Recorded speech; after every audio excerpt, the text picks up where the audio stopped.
পরকীয়া কি এক জানবো এই ভিডিওতে।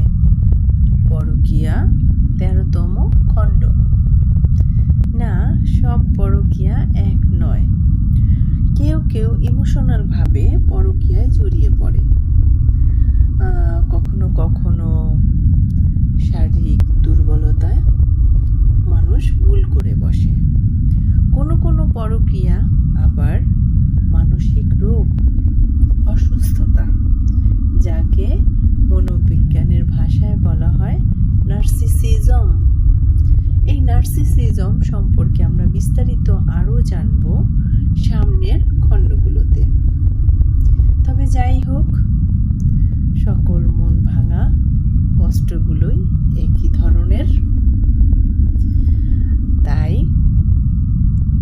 সম্পর্কে জড়ানোর আগে সম্পর্কের ভ্যালু বোঝা অনেক জরুরি। পরকীয়া কি ক্ষমা করা যায় জানবো পরের ভিডিওতে।